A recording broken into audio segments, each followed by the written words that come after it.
Thank you. So, hi everyone. My name is Lloyd de Jong. I'm South African and I lived 11 years in the Middle East. I worked some of that time in national defense. I traveled extensively across the Middle East. I lived and worked with Muslims. I spent a lot of time in conflict areas designing um, security systems, the type that failed or were destroyed that allowed Hamas to enter Israel. So I designed systems that monitored borders, that provided early warning, detection, surveillance at long range, wide areas. So I have some familiarity with the issue, and of course, I studied Islam because I was curious about the mindset, the ideology, especially with ISIS Bataclan 2015, and I studied the Sharia.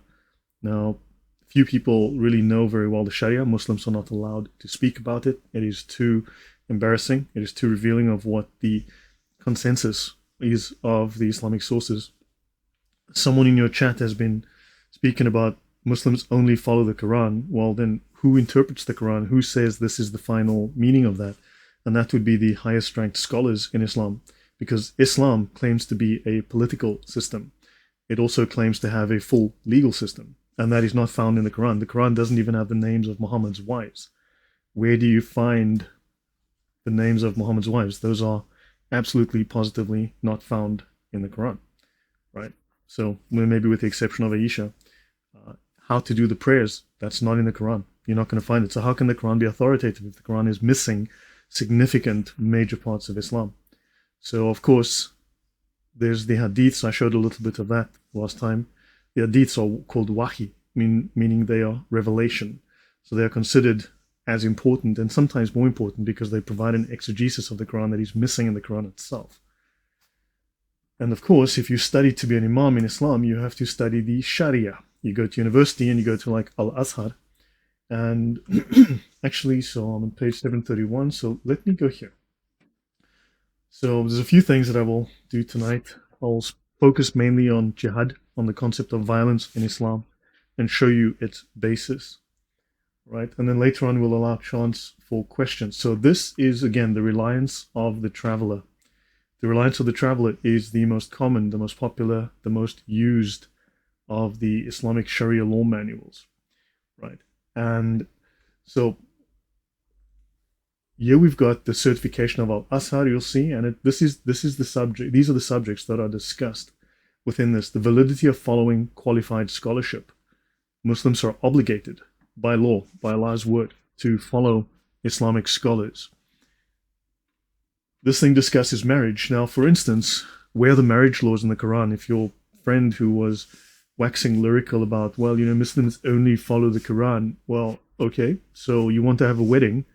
Please show me in the Quran which page we're going to find how to conduct a wedding, all the wedding laws. I'd love to see it. And you and I both know it doesn't exist there. You're not going to find it. Someone had to go through all of the Islamic sources, including the Kitab al-Sitta, the 6 books of Hadith, and there are multiple volumes of these things besides just those 6. Notice here, from page 506 to page 554, you have marriage to divorce. So you have 48 pages here dedicated to just marriage, rules of marriage. Those rules are not in the Quran. So either the Muslim scholars, the highest ranked scholars on earth to have ever lived in Islam, either they're lying, which is going to be a bold claim for the woman to make, or maybe there's things she doesn't know about Islam and she really needs to sit down and be quiet.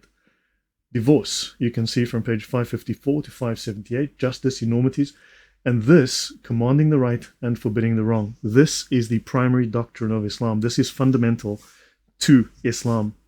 So this is, within Christian doctrine, you've got the Great Commission, which is to go forth and convert the world in the name of, God the Father, God the Son, God the Holy Spirit, and so on. In Islam, Muslims have to follow this ruling here, commanding the right and forbidding the wrong. If they don't, God will turn his back on all Muslims and they will all go to hell.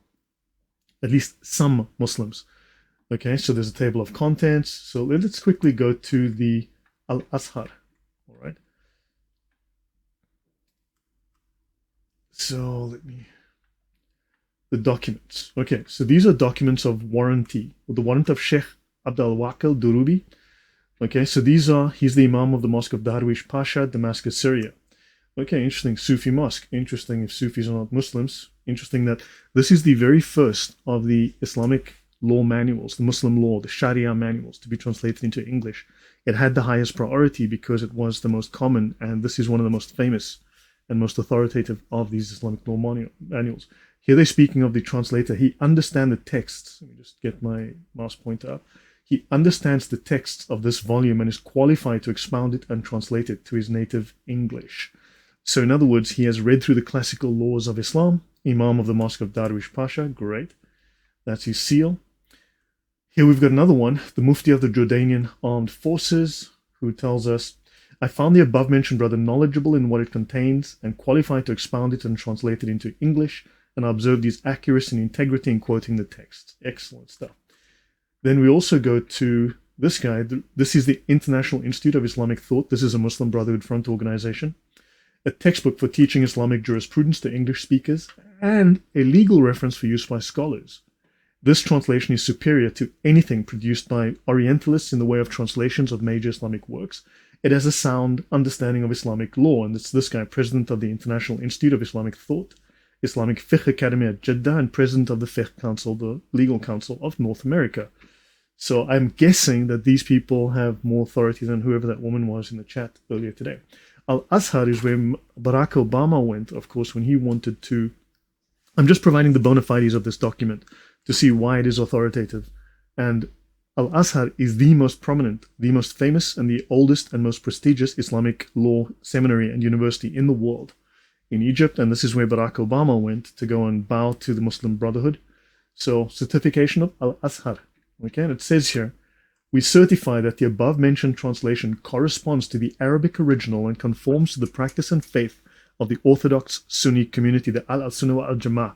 There is no objection to printing and circulating it. Fantastic. So let's go back to where we were earlier. Okay, I think it was 731. So this is the primary commanding the right and forbidding the wrong.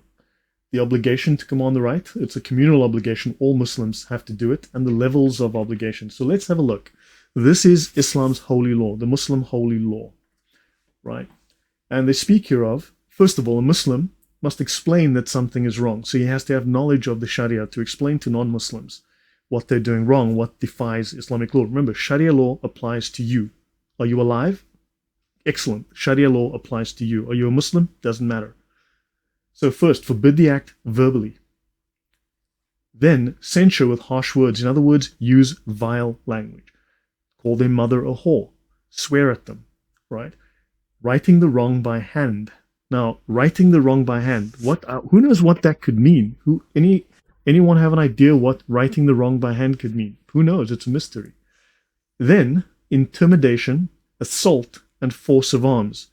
Now, let me see. Do you guys have within the Jewish holy scriptures, right? Within the Jewish law, do you have these steps which require Muslims to do this kind of thing? Wolfman, do you have force of arms, assault, and intimidation as part of the Jewish doctrine? Well, these are part. Yeah. This is part of the perfect law of Allah to be followed by all Muslims. Assault and force of arms. Let's have a little look at that. Okay? Commanding the right and forbidding the wrong is the most important fundamental of the Islamic religion and is the mission that Allah sent the prophets to fulfill. That includes David, Moses, Abraham, all those Muslim prophets. If it were folded up and put away, religion itself would vanish. Islam would vanish if they didn't do this. So let there be a group of you who call to good and command the right and forbid the wrong, for those are the successful. So there's that small minority of Muslims who must always do this, okay? They must always do this. So basically, let me see. Whoever of you sees something wrong, let him change it with his hand. If unable to, let him change it with his tongue. If he cannot change it with his heart, with his tongue, change it with your heart. And that is the weakest degree of faith. So in other words, use your hands to do something physical, right? We'll have a quick look through this. So it says here that if you don't do this, Allah will put the worst of you in charge of the best of you, and the best will supplicate to Allah and be left unanswered. Allah will turn his back on the Muslims, all right? So let's continue.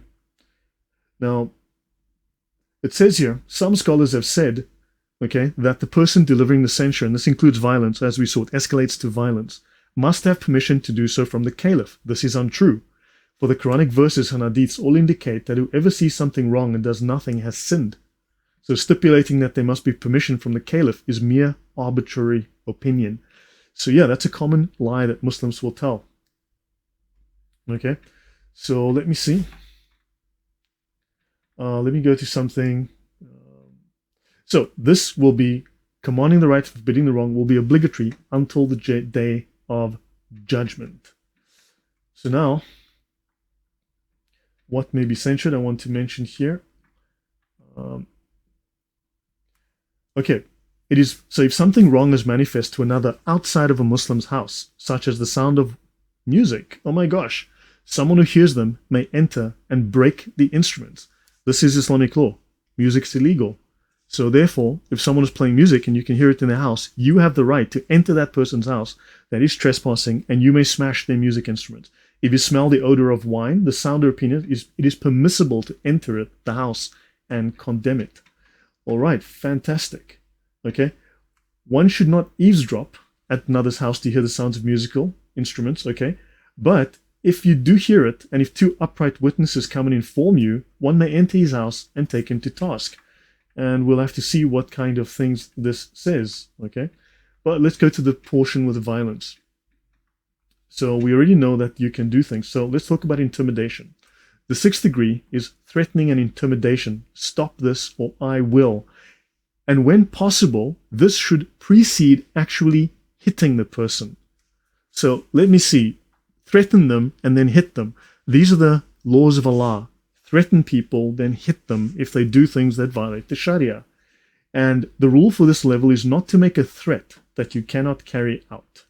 Then proceed to assault. The 7th degree is that to directly hit or kick the person, or similar measures that do not involve weapons. This is permissible for private individuals. Oh, thanks. Praise be to Allah. Allah works in mysterious ways. The 8th degree is when one is unable to censure the act by oneself and requires the armed assistance of others. Yeah, there is no need for the caliph's permission. My oh my. So yeah, any thoughts so far on this, Wolfman?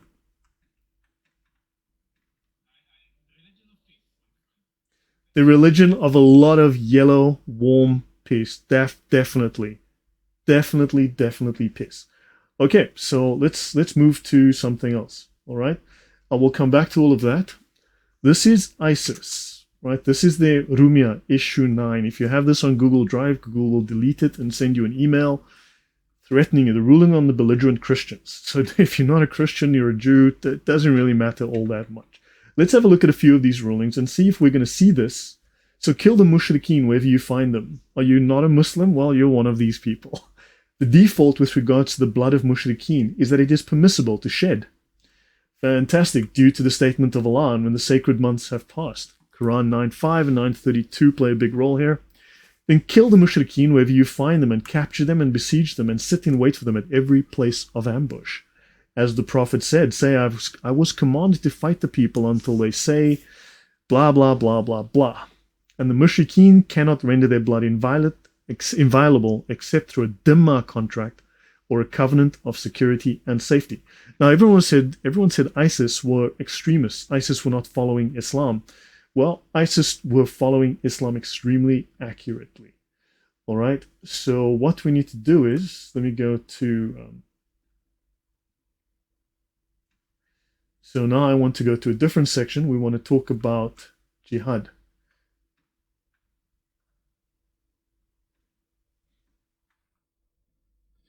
Okay, so let me just run up to that section.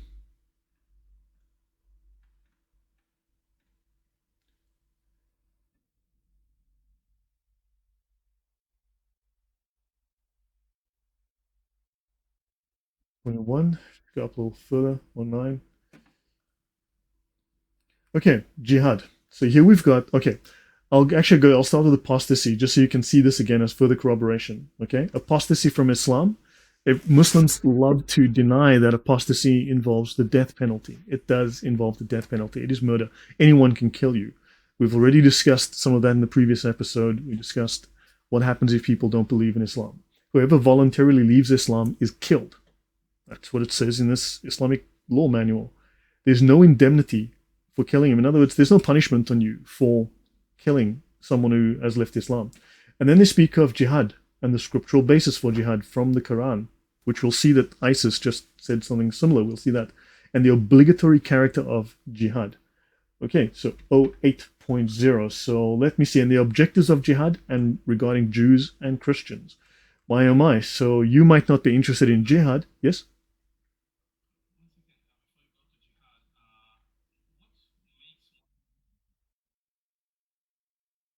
Father. No, Judaism, the line is matrilineal, whereas in Islam it's patrilineal, technically, but also to say a Muslim, okay, so a Muslim will do something bad and a Muslim will say that's not a real Muslim, it wasn't a Muslim. No. To be Muslim, I think there are three criteria. One, you believe you have said the Shahada, okay? La ilaha illallah, blah, blah, blah, right?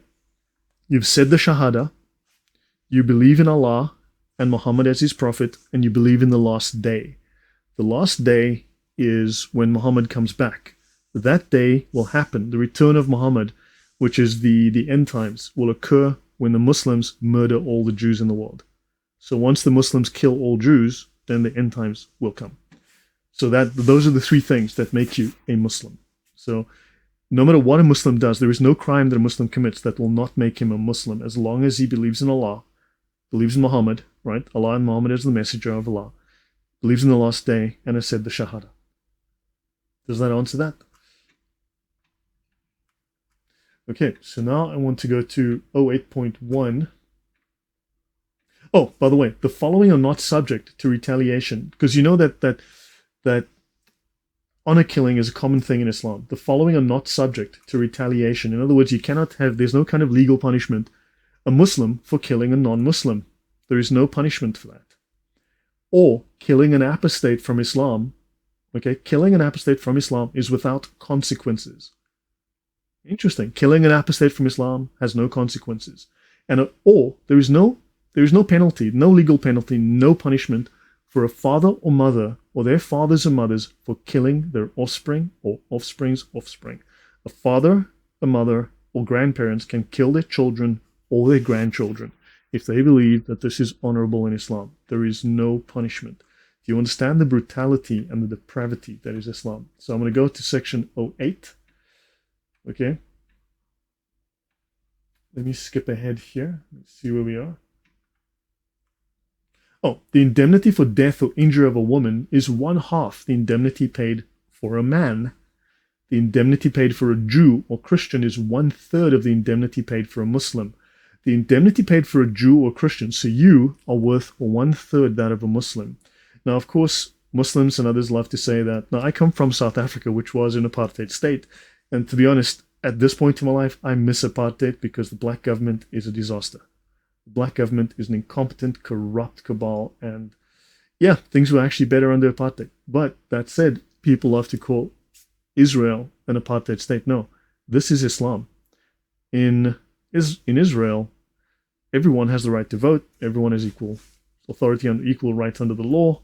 In Islam, if they get their caliphate, you are going to have very, very little by way of laws. And the indemnity paid for a Zoroastrian is 1/15 that of a Muslim. So there you know your value. Okay, so there you know your value. That's fantastic. Let's continue here. Let's go to this section here. And here they talk about what is kufr. But that's not that critical. Okay, so this section's in black. This is not relevant. The reason I've taken this section out is because this is not in the original Arabic text. The author added this section. So this the author added. They do this within the Sharia because they want to try and soften the message. There are sections that were entirely removed from this manual. You can find them in others.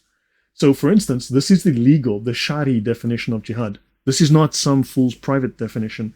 This is the legal, and you'll see it's consistent across all the Sharia law manuals. If you go to my channel, I've got detailed, lengthy videos going through multiple Sharia manuals showing the consistency of the consensus, the ijma, across all of the schools of fiqh. Jihad means to war against non-Muslims Notice it doesn't say to have more salads, walk little old ladies across the street. It says jihad means to war against non-Muslims and is etymologically derived from the word mujahada, signifying warfare to establish the religion of Islam. That is the legal definition. There is no other legal definition. Now, there are 14 or 13 or 14, depending which source you check, variants of jihad. There are many, many kinds of jihad, but this is the only legal definition within Islamic law. The others are variations. For those with azima rukhsa, on that spectrum of relaxation and strictness, this is the final definition. This is the only legal definition. The scriptural basis for jihad prior to scholarly consensus, which is the ijma defined in B7, is such. Quranic verses as fighting is prescribed for you, Quran 2:216. Slay them wherever you find them, Quran 4:89, and fight the idolaters utterly, Quran 9:36. I have been commanded to fight the people until they testify that there is no God but Allah and that Muhammad is the messenger of Allah. If they say it, they have saved their blood and their possessions from me. ISIS was just writing that in Rumiyah, so maybe ISIS are not so extreme. Maybe ISIS are just doing this accurately. The obligatory character of jihad. Jihad is a communal obligation. There are two kinds of obligation in Islam. Fard al-kifaya, right? And Fard al-ain. Fard al-ain is an individual obligation. So in other words, every Muslim is required to pray, right? That's Fard al-ain. However, there's also the Fard al-kifaya, which is a communal obligation. So in other words, that obligation of prayer, daily prayer, that communal obligation falls upon the highest level of scholars. And those scholars, their prayer means much, much more. Their prayers are worth thousands of times that of the individual. So those prayers are what actually saves the ummah, right? So the individual has to pray, but the major prayers. So jihad is a communal obligation. A small minority of Muslims must always be practicing jihad, at least twice a year, once a year at minimum. If they don't, Allah will start to condemn the Muslims. Now it says here, because apparently the Prophet said, he who provides the equipment for a soldier in jihad has himself performed jihad. That's money, weapons, assistance, intelligence. And those of the unbelievers who are unhurt but sit behind are not equal to those who fight in Allah's path with property and lives.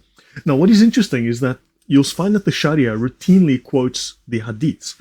Now this woman who was speaking earlier, she was going on only the Quran. Well, a Quran-only Muslim is known as an apostate from Islam. So the Sharia constantly quotes the hadiths, right? So you'll see that all the time. Now, if none of those concerned perform jihad, and jihad does not happen at all, then everyone who is aware that it is obligatory is guilty of sin, right? And jihad was a communal obligation, and there are two possible states in respects to non-Muslims. The first is that when they are in their own countries, in which case jihad is a communal obligation. And this is what the author, the translator, whatever he's speaking of when he says jihad is a communal obligation, meaning upon the Muslims each year. In other words, they've got to go into your country, right? So the second state is when non-Muslims invade a Muslim country or near to one, in which case jihad is personally obligatory. Every Muslim, now jihad becomes fard al-ain. Upon the inhabitants of that country, who must repel the non-Muslims with whatever they can. Jihad is personally obligatory for everyone able to perform it, male or female. Fascinating. Okay? Who is obliged to fight? Those called upon to perform jihad when it is a communal obligation are every able-bodied man who has reached puberty and is sane. Jihadis are not insane. They have to qualify as sane. Interesting. Right? It is offensive to conduct a military expedition against hostile non-Muslims without the caliph's permission. Okay, so don't do it unless there's a caliph, and Muslims will say, but there's no caliph, so therefore you can't. But it goes on to say, though, if there is no caliph, no permission is required, so could do it anyway. This is really common in the Sharia. If you read through it enough, you're going to find that they contradict themselves in the sentence right after constantly. It's a pretty common thing. So yeah, so don't do jihad if there's no caliph, but if there's no caliph, do it anyway. Don't worry about the caliph. And the objectives of jihad. The caliph makes war upon Jews, Christians, and Zoroastrians. And don't forget, if there's no caliph, just do it anyway. provided he has first invited them to enter Islam. And we'll see that, sure, they'll say this and then say, well, you know what?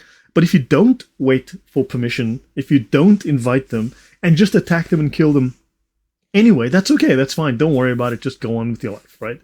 The war continues until they become Muslim or else pay the non-Muslim poll tax, the jizya, in accordance with the word of Allah, who said, fight those who do not believe in Allah until they pay the poll tax out of hand and are humbled. He means humiliated you. We can go into different sources that translate this, shall we say, more accurately.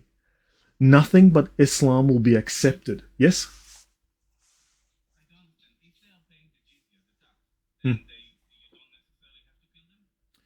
Jizya is designed to humiliate and to cripple them economically. It's designed to humiliate. It's designed to force them, because you will not be able to repair your places of worship. You cannot hold public services. You cannot worship freely. In theory, they say, yes, you can, but it is really designed to also, for instance, your children, you cannot allow, if your children are not Muslims, they cannot inherit your property. So what happens is your places of worship crumble into dust. Your properties eventually come to Muslims, and it's just, and there's no minimum for the jizya. There's no minimum requirement for what, I have a couple of very detailed videos on that on my channel, where I go through the laws. I go through in detail from multiple sources from the Muslims. So you see, Jesus will, yeah.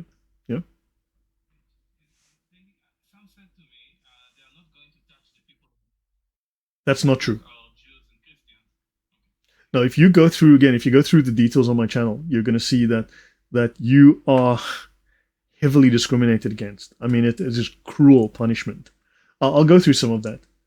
So Jesus is a Muslim. Jesus will rule with the Sharia, okay? And the Caliph fights all peoples until they become Muslim, okay? So that should give you an idea of what exactly jihad is, okay?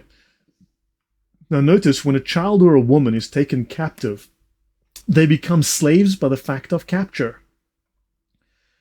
Okay? And the woman's previous marriage is immediately annulled. So this is Islam. When an adult male is taken captive, the Caliph considers the interests of Islam and the Muslims, and he decides between the prisoner's death, slavery, release without paying anything, or ransoming him in exchange for money or a Muslim captive. If the prisoner becomes a Muslim, then he may not be killed, and one of the other three alternatives is chosen. It is permissible in jihad to cut down the enemy's trees and destroy their dwellings. Muslims love to say you can't cut down the trees. The Sharia says otherwise. And in truces, in sacred law, truce means a peace treaty with those hostile to Islam involving a cessation of fighting for a specific period. Are you not a Muslim? Then you are hostile to Islam. It's that simple. So truces are permissible, not obligatory. It is a matter of the gravest consequence to have a truce because it entails the non-performance of jihad. So in other words, Muslims should think hard about forming a peace, because this means they are not doing jihad and they're required to do jihad, or Allah will turn his back on all the Muslims and they will go to hell. So any thoughts so far on what I've presented here? I'm just trying to figure out what are the consequences of the things you're That it means they yep. have to go. They must. It's obligatory. Yes. Yeah. You see, there must be an interest served in making a truce other than preservation of the status quo, you see. Truce must give them some kind of strategic advantage. It's that simple. Because it says in the Quran, do not be faint-hearted and call for peace when you are the uppermost. If you have strength, if you have the strength, then make war. It's that simple. So they will do it just to reorganize. Yes. Yeah, if the Muslims are weak, a truce may be made for 10 years if necessary. It is not permissible to stipulate longer than that, except by means of new truces, each of which does not exceed 10 years. But of course, they can break that truce at any time. Okay, that's called hiyal. They can break an agreement, an oath, a truce at any time. No legal agreement, nothing in Islam is sacrosanct. I have a talk on hiyal, H-I-Y-A-L. You have to look at that. It's Islamic deceit, Islamic deception, legal trickery, as they call it. you have to understand there's no promise, no oath, no truce, no agreement can be trusted. So, okay, so any thoughts on what I've presented? That is jihad from this, and I can go to some other sources as well. Any comments or questions? Look, the fact is these laws are on the books. It doesn't mean that every Muslim leader is going to implement them fully, right? There might be some who, for whatever reason, they decide they don't want to do this, and they don't, or they do them half-heartedly, or they do them to a limited degree. This is also legal and allowed in Islam. This between strictness and relaxation, this azma and rukhsa, that this is perfectly normal. But that said, the next guy could have a son, or another leader comes along and says, you know what, we're going to crank it up. We're going to follow the book to the letter, and then things change, right? And also, in many cases, they needed the education that was present in a lot of the Jews for administrative purposes. They couldn't do, because the Jews often were doing administration within these civilizations. They could read, they could write, they were educated. But also, once they didn't need them, they would expel them because they didn't need them anymore. They've taken all their possessions, now they're just a burden. They didn't want to convert necessarily all of them to Islam because they needed people to be the menial, to provide money, the goose that lays the golden egg, and so on. So yeah, but the thing is that ISIS instituted this fully. Hamas is a theocracy. Iran's a theocracy. They live under these laws. They apply these laws. And they want to one day implement these fully, strictly. In which case, things are going to be very, very bad. So it might be going nice today. That doesn't mean it's going to go nice tomorrow. The Muslims will murder every single Jew on the face of the planet for the love of Allah, because this is going to bring Muhammad back. And who wouldn't want that? Now, a Muslim man can marry a Christian woman, but not the other way around. That's specified in the marriage laws. If you read the marriage laws, I've got talks on that on my channel as well. If you go through the reliance of the traveler that we saw earlier, if I go here, hold on. Here, if you go to the section on marriage, this will talk about, that's on page 5 or 6 here. This will talk about how a Muslim man can marry a Christian woman or a Jewish woman, but not the other way around. That's not allowed.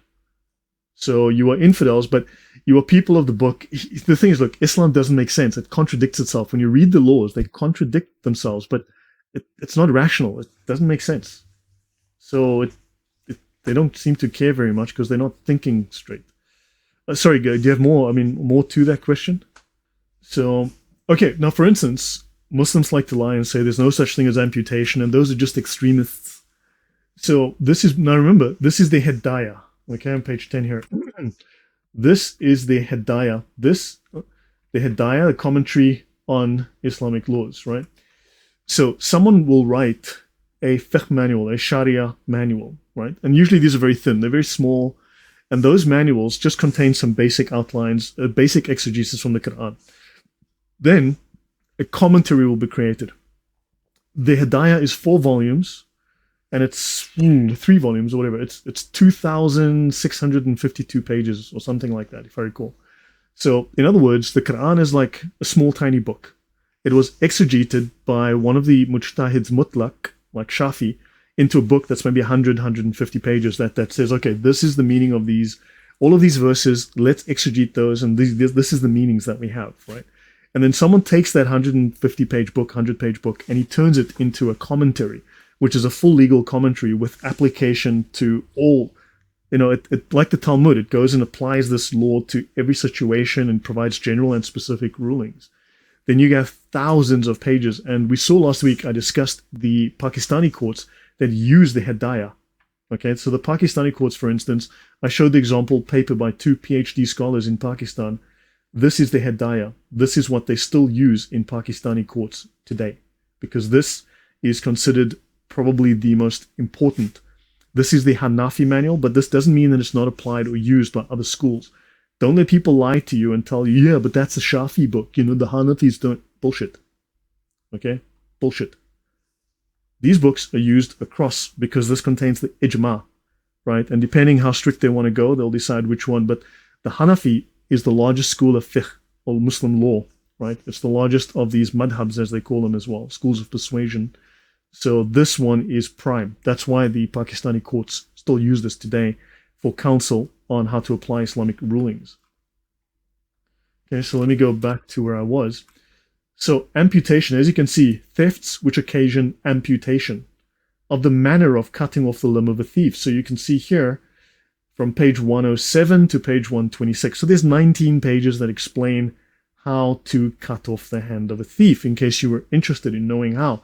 Now, it's weird that there's like 1 or 2 verses in the Quran that talk about cutting off the hands of a thief, but here there's 19 pages. So maybe this is more important in a way, because it explains exactly when, why, how, who, right?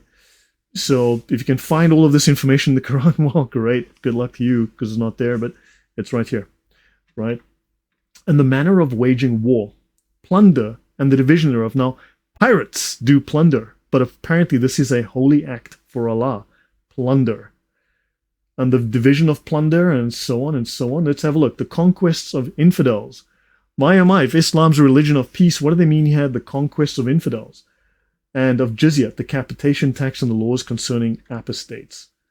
So, fascinating stuff. So, let me just go up here again. I'm going to go to on the manner of waging war, so I need to go find that. Al-Siyir. Siyir is a word meaning war, okay? They now have the Sirah, right, which is supposedly the Prophet's biographies, the Gospels of Muhammad. But the original root of the word Sirah is Sir, which is Sir in the language of the law, more especially, applies to the institutes of the Prophet in his wars. So the Sirah are really a discussion of the wars of Muhammad. Muhammad is the perfect example, the perfect man. And if Muhammad did it, no Muslim can say anything against it. It is the perfect act, and therefore they must repeat exactly what Muhammad did. Did Muhammad kill people and rape little girls? Go for it. It's good to go. The manner of waging war, of plunder, and the conquests of infidels, as you can see there. Right, let's have a look through the Hedaya, the most voluminous, possibly, and certainly, arguably, the most important, the most relevant of the Islamic law manuals, the largest and most detailed. Now, if you become an imam, you go to university, you study to be an imam, a sheikh, a qadi, you will study basic manuals, like you'll start off with the Muqtasa al-Quduri, for instance, which is a basic introductory Sharia manual, and you'll end after 5 years, 7 years, whatever, you will study the Hedaya, because it is the most detailed. Now, let's see what it says here. War must be carried on against the infidels at all times by some party of the Muslims. I think that's pretty self-explanatory. The sacred injunction, the sacred ruling or law, command, instruction concerning war is sufficiently observed when it is carried on by any one party of the tribe of Muslims, and it is then no longer of any force with respect to the rest. That small minority of jihadis, you see. So the rest don't have to do it as long as that small minority are following jihad as fard al-kifaya, right? Jihad as a communal obligation, right? It was laid by Allah in the Quran. Slay the infidels. It's a divine ordinance. Allah said it. Allah be praised. He works in mysterious ways. Slay the infidels. Are you not a Muslim? Then you're an infidel. And also by a saying of the Prophet, war is permanently established until the day of judgment, meaning the ordinances or the law respecting war, the commands from Allah. It is enjoined for the purpose of advancing Islam, the true faith. And they speak here of jihad fard, or ordained war. Okay, war to be waged against infidels, known as the holy war. Okay, that's pretty unambiguous. Let's continue. Okay, when this end is answered by any single tribe or party of the Muslims making war, the obligation is no longer binding upon the rest. If, however, no Muslim were to make war, the whole of the Muslims would incur the criminality of neglecting it. So, it is a criminal act for Muslims not to wage war on infidels, not to wage war on you. Then all of Islam goes to hell. Understand, it is a crime in Islam not to murder people. So, yeah, this violates the Islamic law. The word for this is messed up. Do you understand? The depravity, the violence. The destruction of the sword is incurred by infidels, although they not be the first aggressors, as appears from various passages in the sacred writings, which are received to this effect. And it says here on the right-hand side, infidels may be attacked without provocation. Infidels may be attacked without provocation. Why were these books translated into English? Well, because these were the most critical of the Islamic law resources. especially in countries where the British and others were dealing with Muslim issues. They needed to, in terms of their courts, they needed to get these things into English so they could manage according to the Sharia. So these books were prioritized by the governments. Get these books in English because these are the ones the Muslims actually use. And they speak of qital, meaning war in its operation, such as fighting, slaying. So yeah, killing people dead. This is the Hedaya, I'll show you here. This is when I spoke of when I showed the PhD paper about the four Islamic law manuals that are still used today in Pakistani courts. This was the first one on the list.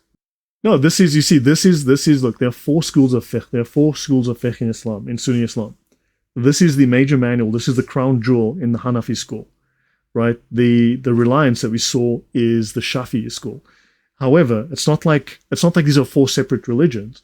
It's like, for instance, you might have the King James Version works for the Church of England, and then the Catholics have the Douay Rheims, and then of course you've got maybe the Lutherans like the NIV. It's just slightly different variations of the Bible. It's not like they're four different religions. They just have variations. They all say the same thing. The one might say Christ is the Lamb, and you go, what, he's a lamb? And the one says Christ is the Redeemer. That's like two different gods. What do you mean? It's like, no, it's just different. It means the same stuff. It's just slightly different phrasings and so on. Like, for instance, if I... What about the Shia? You're talking here it's about 80% the same. It's not like the Shia or Buddhists. Have you ever mistaken a Shia for a Buddhist? What's the chances? Do they look like Muslims or do they not look like Muslims? Do they talk about jihad and killing or don't they? You're not going to accident... Yeah, it's pretty much the same. It's pretty much the same across the board. If anything, the Shia are probably more strict and it's probably worse. So, of the manner of waging war. Now, this is not because we went to war against them. And think about it. In the 690s, the Muslims had invaded France. The 690s, if not earlier, right? The Muslims had invaded France. They were already in Spain. They'd invaded Spain. They invaded France. They were kicked out of France in 732. Kicked out of France. Forced out of France in the 700s. Now, please let me know if the French had invaded Saudi Arabia at any time in the 500s, the 600s, the 700s, that they deserved this. And now it's like, well, the Westerners attacked Saudi Arabia in the 1950s and they deserve to... Bullshit. Utter bullshit. The Muslims have been invading Europe. This is just a brief summary. This is not the full document. Hopefully I have the document. Hopefully I have the information here. Okay, so let's have a quick look at this, right? The First Crusade began during the Middle Ages in the year 1095 as a cry for help against invading Islamic armies, right? It started 460 years after the first Christian city was overrun by Muslim armies, right? So 1095. So let's go calculator, right? Let's take 1095. Let's minus 460. So the Muslim armies, within 3 years of Muhammad's death, they'd taken Saudi Arabia, right, and much of Arabia. So in 635, they'd already invaded the first Christian city. The Crusades were 457 years after Jerusalem was conquered by the Muslims in 637. This is 453 years after Egypt was taken from Christendom by Muslim armies. 443 years after Muslim armies invaded and plundered Italy. Did you know that they invaded Italy? Right? In the 600s. 427 years after Muslim armies laid siege to Constantinople. 380 years after Spain was conquered. 363 years after France was first invaded by Muslims. Minus 363 years from that date. And understand, in the 690s, they were already in Spain, trying to take over Spain.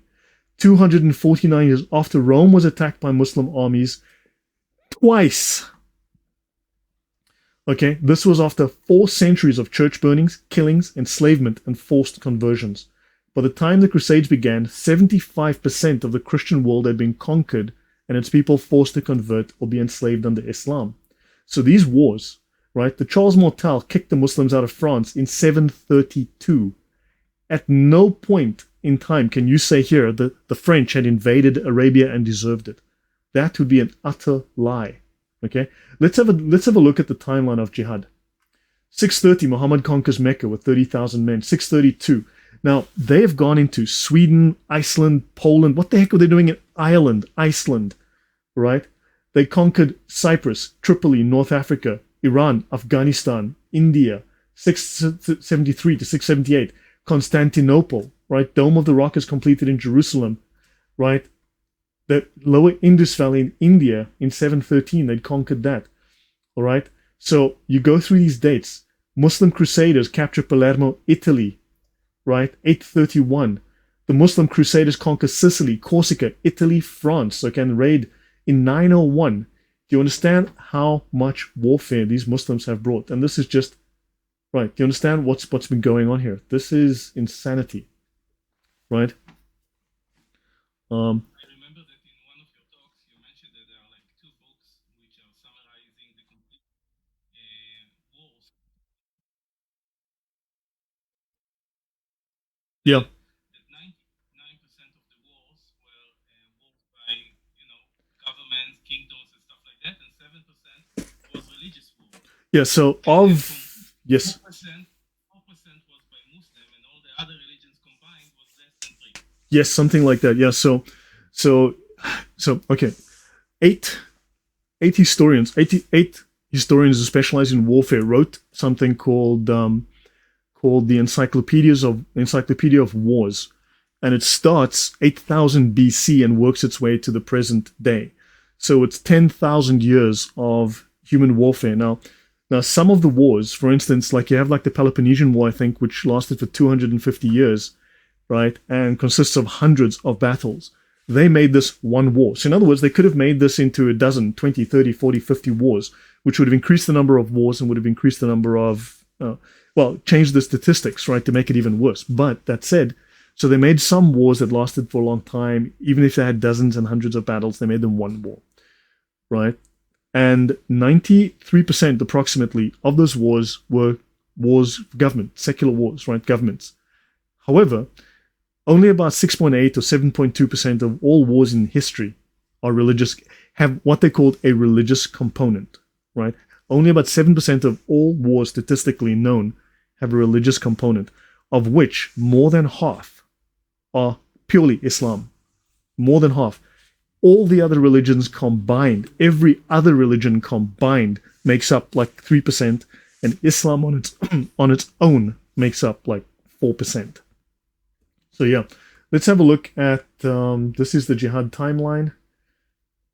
So this is why the Vatican has this wall, because the Vatican wall is like this because of Muslim invasions, right?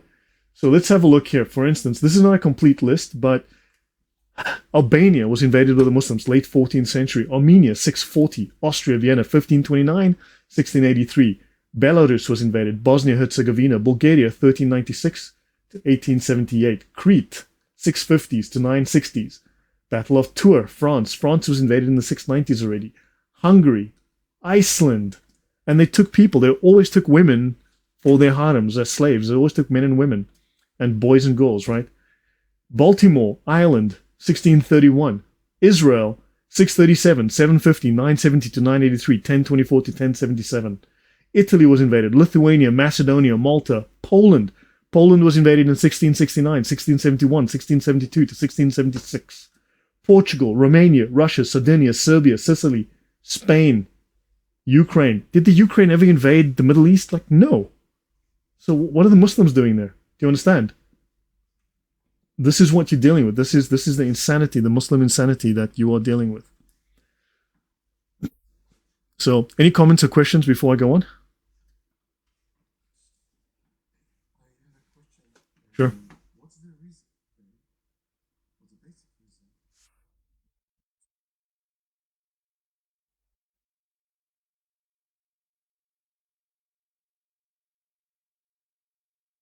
So this doesn't mean that the Egyptian government doesn't follow Islam and doesn't want to kill you, certainly, but the Muslim Brotherhood is the world's largest terrorist organization. It's a secret society. It's the world's largest secret society. It has a couple of million members probably and 100 million adherents, followers. They are heavily funded. They've been involved in wet work since their inception in 1928. It was founded by a Sufi and a Freemason, Hassan al-Banna. Al-Banna is not his real name. Al-Banna apparently is a play on the word builder for mason, builder. Hassan al-Banna, Arabic for builder. So he predicted that they would bring the West down in 100 years. That's their plan. In 2028, they would destroy the West.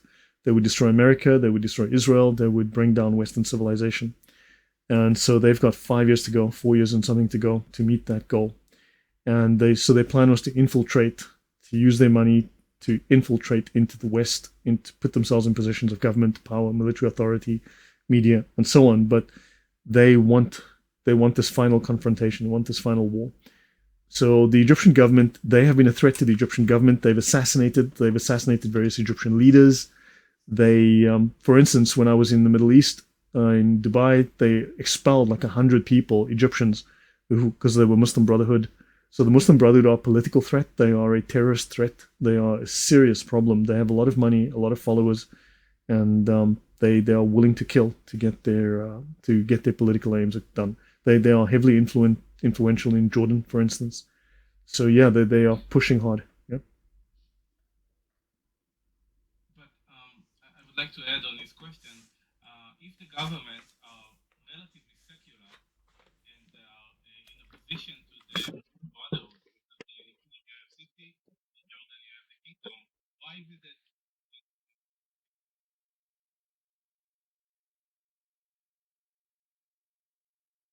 Because they don't. defends them? It depends. I mean, look, individual Muslims might do things for their own reasons, right? It doesn't mean that the Sharia doesn't exist. Islam has a constitution. It's the Sharia. So the fact that they're not applying it doesn't mean that they won't do it tomorrow. They have in the past. ISIS did it. The Taliban are doing it. Hamas wants to do it, right? Also, they might be not so secular, but the ones upcoming in the next election might be very, very religious, right? I mean, they might be secular, but the next ones might be very theocratic. So, and also some of them are on a bit of a slow burn. Like some are saying, okay, you know what? We'll simply use infiltration. We'll use money in the UN. We'll use money in the universities, and we'll just convert everybody. We'll do it slowly. And others are like, yeah, let's do it with the gun right now. Let's do it at the barrel of a gun, and boom, let's just kill everyone and take over the world. So some are on the quick path and some are on the slow path. It doesn't mean they're not on the path. All right. So let's see what the Sharia tells us on the manner of waging war, and we'll see if it's in response to warfare or if they have to proactively go and kill you. Right. When the Muslims enter the enemy's country and besiege the cities or strongholds of the infidels, it is necessary to invite them to embrace the faith. Right. If therefore they embrace the faith, it is unnecessary to war with them, because that which was the design of the war is then obtained without war. In other words, the design of the Muslim war is to make you a Muslim. The whole point of jihad is to convert you to Islam, the whole world to Islam, and then the end times will come and Momo will come back. The Prophet has said, we are directed to make war upon men until such time as they shall confess, there is no Allah but Allah. But when they repeat this creed, their persons and their lives and properties are in protection. ISIS wrote the very same. ISIS was using standard, normal Sharia. And they must then be called upon to pay jizya, a capitation tax. And by submitting to this tax, the war is forbidden and terminated. And if I go into, that's a separate subject on its own, if I go at length into the Sharia and the jizya and the dhimmi status, that's pretty disgusting. It's pretty nasty. Okay, now, okay, the people will perceive that they are attacked for the sake of religion and not for the sake of taking their property. Interesting. And on this consideration, it is possible that they may be induced to agree to the call to become Muslims in order to save themselves from the troubles of war. I think they're pretty honest here. If a Muslim attacks infidels without calling them to the faith, without saying, embrace Islam or we're going to kill you. It's okay if you embrace Islam, then we won't kill you. But then it says in the next paragraph, but if you don't do that and you just kill them anyway, right? Because this is forbidden, but yet if you do attack them before inviting them and you kill them and you take their property, there is no fine. You don't have to expiate your sins and there's no atonement because that which protects them, namely Islam, does not exist in them. Do you see how Sharia will say one thing? So a Muslim can throw you this little sop and say, but look here what it says. And then he misses the very next sentence, which literally contradicts the previous sentence, which nullifies. In Islamic law, every single law is nullified by a counter law. Every single law. And there's a principle called hiyal, which allows them to circumvent, neutralize, or do the opposite of every single law in Islam. There is literally not one thing in Islam that is sacrosanct. Not one. Everything has a legal loophole. Everything. So, in the same manner as the... Yeah, exactly. It's Gnostic. It's satanic. And in the same manner as the slaying of the women or infant children of infidels is forbidden. Thank God, killing women and children is forbidden. But if a person were to slay women and children, you are not liable to a fine. Imam, I murdered women and children. I murdered 5 babies and 7 women.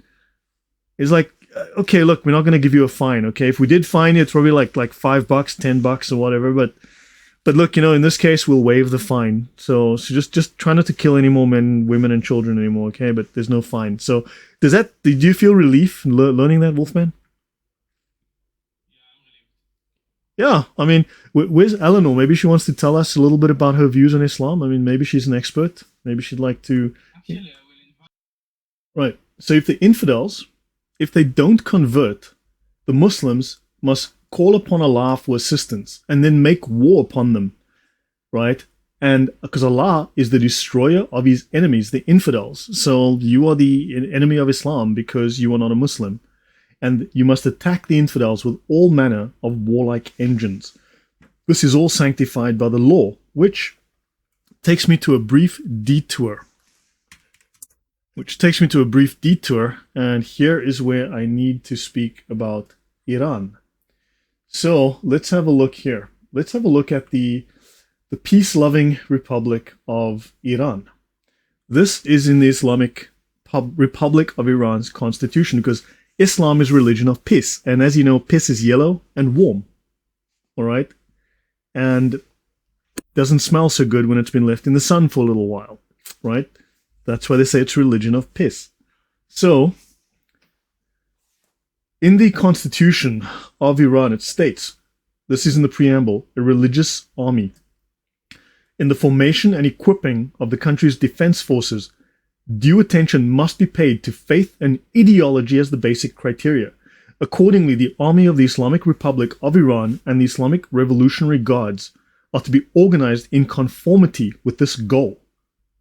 And they will be responsible not only for guarding and preserving the frontiers of the country of Iran, but also for fulfilling the ideological mission of jihad in the way of Allah. We've just seen what jihad is in the way of Allah. It's to spread Islam by the sword, by force throughout the world. That is, extending the sovereignty of Allah's law throughout the world in accordance with the Quranic verse. Prepare against them whatever force you are able to muster, strings of horses, striking fear into the enemy of Allah and your enemy and others besides them. Quran 8 verse 60. You see, the Iranian Revolution is to be exported around the world. The revolution will not be contained in our borders. The revolution will go after everybody. Iran sponsors terror around the world because this is in Iran's constitution. If you actually take the time to read the constitution, it says lower down in the constitution that they will ally themselves with all sorts of revolutionary movements around the world to promote Islam and destroy the West. I'm missing the religion of the peace, but I'm seeing the piss, that's for sure. So, your thoughts on that? Yeah, certainly. I actually have something on that up, yeah. I will. So, notice it says here, war is an observance of a divine law, and atonement is not due for anything which may happen in the fulfillment of a divine ordinance. But they beheaded children, they beheaded babies, they murdered women, they raped women. Well, war is following the will of Allah. Atonement is not due. You've done nothing wrong. Understand, you've done nothing wrong, because done nothing wrong which may happen in the fulfillment of Allah's law. Right? For otherwise, men would neglect the fulfillment of the ordinance from an apprehension of becoming liable to atonement, and therefore you are free from any sin and you are free from any punishment. You may do as you please. in this war. Do you understand why Muslims will tell you, but they did nothing wrong? Hamas did nothing wrong. They could fuck little kiddies, okay? They could jam spears up a kiddies, and parade them on poles. And you know what? That's okay, because that's war. Because they're fulfilling Allah's will. Allah works in mysterious ways. This is how depraved and sick this is. Do you understand? It's a divine ordinance. That is to say, it is enjoined and authorized in sacred writings. Look, I'll take the Muslims at their words, right? Maybe they're just telling us what they believe. Who knows? So, let's have a look here. It is not laudable to carry young women along with the army. Don't take too many prostitutes with you for the purpose of carnal gratification. If, however, the necessity be very urgent, female slaves may be taken. Yeah, but not your wives. You can shag prostitutes. Don't shag your wives, because Islam is all about morality. Good stuff. Good stuff. You understand? There is literally not a single law in Islam that doesn't have its inverse, its opposite, that cannot be broken. Nothing. Check my series on Hiyal. I go through this in detail, in excruciating detail. Yeah, so I'll wind down here, but I think I've made my point. Here. Any thoughts or comments from the audience or yourself? I will, on Jihad, I think I've said enough. I think I've kind of made my point in terms of Jihad. Look, I have been asked by people about this in the past. I worked with a group in the past. One, you have to make this information public. People have to realize the Sharia. The Sharia is Islam's weak underbelly. It is a sin. It is in fact treason. It is a crime for Muslims to reveal the Sharia. What I'm doing here is a crime. This is a death penalty crime for Muslims to reveal. It's a death penalty for me to reveal this, okay? Because the Sharia explains Islam accurately with no bullshit. This is pure, unadulterated, accurate, clear Islam with no confusion, right?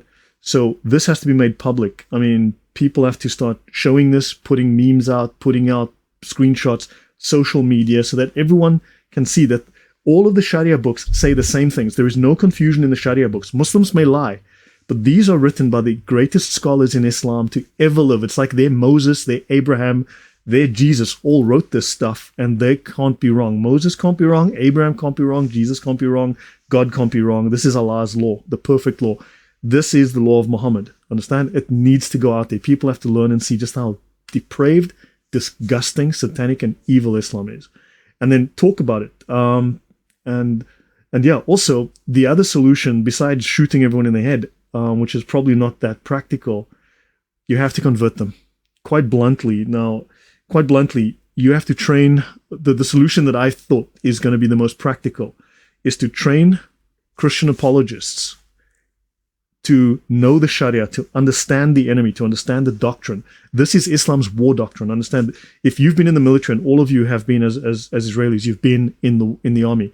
This is the enemy's doctrine of warfare. This is their fighting doctrine, right? This is their threat doctrine. Understand, the Sharia is the ultimate foundation of their threat doctrine. The simplest solution, after me thinking about this for many years and wondering about this, train missionaries in this so that they know it, and send them out to convert Muslims to Christianity, right? Just convert them like crazy. Make them Buddhists if you want. Doesn't matter. Just anything but Islam, okay? Convert them to, you pick the, whatever. I mean, but seriously, I would say make them Christians. Muslims who become Christians are often very, very devout. They become on fire. So, personally, I'm not a huge fan of Protestant Gnosticism. So, I'm not going to recommend going down that route. But that said, I mean, any other differences aside, but at least I personally think that the Lutherans are not invading Israel and killing your women and children right now. So man, if you have to go that route, fine. But convert them, train missionaries, because you have to defend your culture. You have to defend your religious roots. These people believe in this stuff. And so you need to find people who are serious and just convert every Muslim you see. Start proselytizing like crazy. Does that answer your question? Yeah, no, I don't mean you guys, but you need to encourage Christian churches to do this. You need to encourage religious groups, evangelical groups to do this everywhere, because the funding is coming from the West. The funding is coming. So you need missionaries everywhere. That's the only way to get them away from these sick ideas. Islam must be destroyed. Islam has to be destroyed. It must be humiliated and exposed publicly. The Sharia exposes Islam. Does that answer your question? I think it was Roni, right? I'm not sure who asked that question. I'll do Muhammad. I'll do the Muslim Brotherhood a little bit, and then I'll do Muhammad as well. The Sharia is the okay. So Muhammad brought okay. The Sharia is, think of it as a way, right? Okay, Islam, I didn't show those slides, I didn't go through that, but for now, I have a detailed talk, and I've got shorter and longer talks, 5-minute videos, 10-minute videos, 2-hour videos, depending. Islam is a political system. It is like Nazism. It is like socialism, right? Think Stalin, think Lenin. It claims to be a full political system, and it claims, Eleanor, are you listening? Sharia claims to be a full legal system. So you have to ask yourself, if Islam is a legal system, where are its laws? And what are its laws? I have just showed you some of the legal texts where we find the laws of Islam, and I've shown you what the laws of Islam say. This is the final exegesis. Now, Muhammad came, and he supposedly dictated and he left the Quran, right? And then Muslims had to take this tiny little book, which says, I don't know, eat chocolate on Tuesdays, right? Eat chocolate on Tuesdays. And then it said, and then they're like, okay, what kind of chocolate? How much chocolate? Can we drink the chocolate? Does it have to be dark chocolate? What about milk chocolate? Can we add strawberries in the chocolate? What about nuts? Do you understand? This is, now it gets like the Talmud. So the Muslim scholars had to look at the Sharia, and had to look at the Quran and go, it says chocolate on Tuesdays. Allah wants us to have chocolate on Tuesdays. What if it's going to make us fat? Do we have low-fat chocolate, low-carb chocolate? Do we use sweeteners? What do we do here?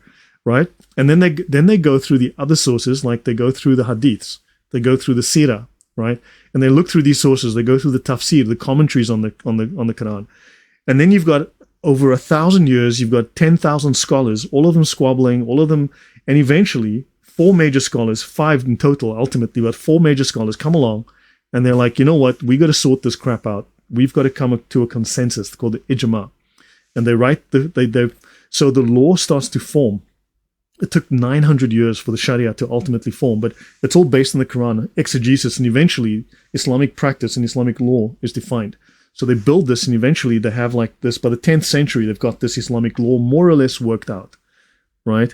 Can you please show me the PDF files used in the lecture? Yes, I can. AA. I will give them all to my host, and then I will provide the links. If you can pin them later, and then I'll just provide all the links to all the books. All right. So I'll make everything available to everyone.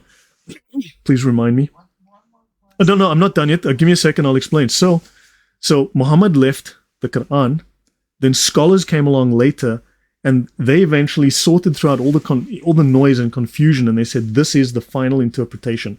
The Sharia is the final understanding and the final interpretation of what is in the Quran. It is in fact, it even supersedes the Quran. It is the final understanding with no confusion. That is the Sharia. It's what all Muslims have to follow. It's the law of Allah. Hopefully that gives you an answer.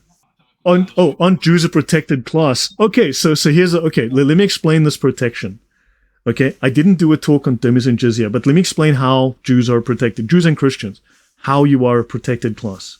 You're in Italy, you're in Sicily, and a couple of guys with these little thick jackets and little bumps under the jacket come in, right? And they go, hey, they go, hey, Jimmy, nice shop you got here. It would be a shame if all your windows got broken, your daughter got raped, your dog got shot, your kid had his throat stepped on, and all the shit in your store got broken, and you ended up with 5 broken fingers and a broken jaw in hospital.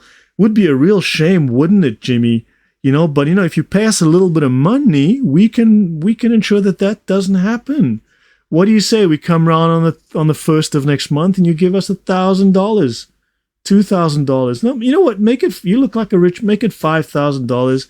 We'll see you on the 1st. You give us a little bit of money, and we'll make sure you're protected. Do you understand? That is the protection.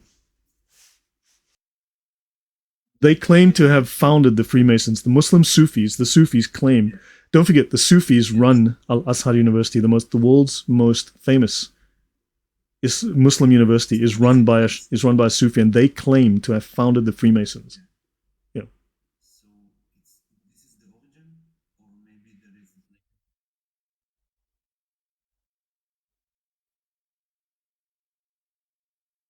Islam, so look, ultimately, when you trace these groups, like the Shriners, they claim to inherit the original Egyptian mystery religion. So do the Freemasons at the end of the day. And that claim was first made in the 9th century by the Sufis in Spain. After they found, supposedly, in Haran, they found certain Babylonian rites which claimed to have inherited the Egyptian mystery religion texts. And the Sufis claim to have taken this with them to Spain when they conquered Spain and settled in Cordoba. So it would seem that their claim goes back the earliest. As I said, even the Rosicrucians, Christian Rosenkreuz, this whoever he was, clearly a nickname, he claimed to have learned Rosicrucianism in Morocco, which last I checked is not Buddhist or Catholic, right? I'm reasonably certain it's Muslim. So even Rosicrucianism comes straight out of Islam, right? The Nazi Party was founded. So remember, Rudolf von Sabotendorf, this guy becomes a Sufi, becomes a Freemason and a Rosicrucian, learns it from the Sufis, right? Learns it from Muslims, becomes a high-ranking Muslim imam, goes to Germany, founds the Tool Society, and the Tool Society gets joined by all the Nazis just conveniently, right? And 1 year later, boom, the Tool Society changes its name. We're now the Nazi Party. We're a Muslim occult society. Eleanor, you're listening. So yeah, it would seem, and also they claim that Hermes Trismegistus, now if you look at Madame Blavatsky and all of these occult groups, they all trace their roots to Hermes Trismegistus. Even the Gnostics are an offshoot, seems to be split off from the secret knowledge of Hermes Trismegistus, Hermes the thrice great Hermes. This, and if you read the history of Hermes Trismegistus, if you read it's complete bullshit.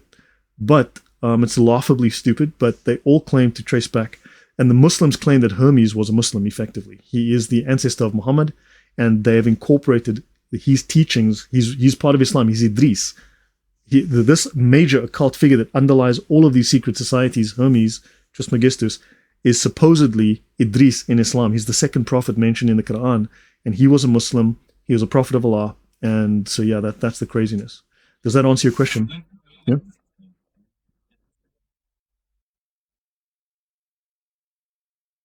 Yep. They're similar in some ways, they're different in some ways, but they seem to share a common root, but there's similarities and there are differences. But the thing is, even Gnostics don't agree with themselves. I mean, look at Protestants, they can't agree with themselves either. They're just all over the place, right, theologically. So that's just how it is, but they all converge on a certain point, and you have to have a root source somewhere. There's always a root source, and he seems to be the root source, where Gnosticism splits off and goes their own way, but they keep some ideas. So they merge in some ways and they separate in some ways. But even the Gnostics do the very same. Did you research about it? Yeah, I haven't done any videos yet, but I have a lot of notes that I need to start editing and do shows on. Yeah. I would love for you to share them with me. Yeah, the history of Hermes is bullshit. It's so funny. It's stupid. Honestly, when you read the actual history and the claims, you realize it's fiction. It's comedy gold, but people take it seriously. Okay, so I want to show you the definition of the word. This is what you're seeing here is volume 13 of the Encyclopedia of Islam.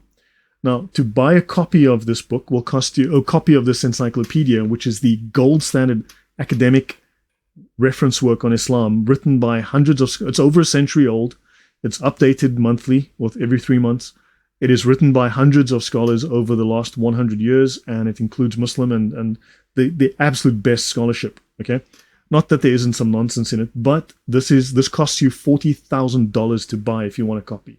Or you can rent it per annum for $5,000. It's not cheap. So let me see. But I want to show that I'm not just talking out of my head, okay? I'm not just making it up. Sharia. Here we go. Okay, do you see here? So this is volume 13, which is like an index to the other 12 volumes, okay? So Sharia technically means a prophetic religion in its totality. Within Muslim discourse, the rules and regulations, notice the laws governing the lives of Muslims, in other words, a political system. And 2, it is Islamic jurisprudence, Islamic law. Just like you have the Talmud, this is far more developed, it's far more explicit. The Talmud is often not very explicit or clear.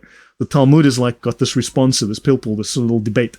The Sharia is often explicit law, just bang, bang, bang, here are the laws, right? In the Quran, where it appears once only, and in the tradition literature, the hadiths, Sharia designates a way or path divinely appointed. So it is divine law, the law of Muhammad and the law of Allah. Now, within the Sharia, Muhammad speaks with the authority of Allah.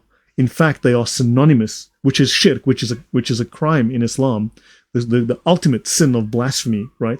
So, which Allah does not forgive. But Muhammad and it states so that Muhammad and Allah are synonymous. So it is the religion of Islam, but the political, legal religion of Islam. Does that answer your question?